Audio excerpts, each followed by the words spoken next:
มาเด้อแม่นิสาสิพาแม่มาแต่งตัวไปวัดทำบุญกันค่ะมีทั้งหมด5รุ่นเนี่ยแม่เวลาสิใส่แม่สิใส่สบายค่ะมีทั้งเครื่องสนน้ำเต็มสนนะแม่เดี๋ยวนิสาสิใส่ให้แม่เบิ่งเนาะค่ะว่าใส่กับลูกผ้าไม้สิเป็นจังไดเนาะแม่สิงามขาดโพยแม่เอ้ย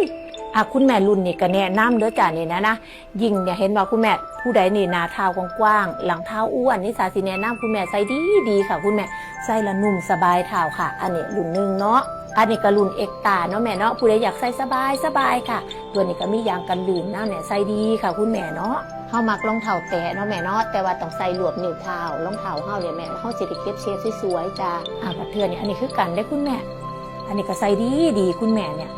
ใส่ดีค่ะแม่เวลาใส่ไปใส่ก็สุภาพค่ะแม่เก็บหน้าเท้าเฮาดีค่ะคุณแม่โอ้ยใส่ขึ้นมาเนี่ยสวยค่ะแม่เห็นปะอันนี้ใส่ของหลังเด้อจ้าเด้อถ้าผู้ใดบอกเนี่ยเฮาย่านรองเท้าหลุดออกจากส้นเนาะแม่เนาะเฮาก็ใส่หุ้มคอไปเลยค่ะแม่เนี่ยหุ้มส้นตรงนี้ไปเลยค่ะเก็บหน้าเท้าดีค่ะแม่เท้าอ้วนเท้าพร้อมใส่ได้เบิดคุณแม่เอ้ยหน้าเท้าบ่สวยหน้าเท้าเก๋ก็ใส่ได้จ้ะ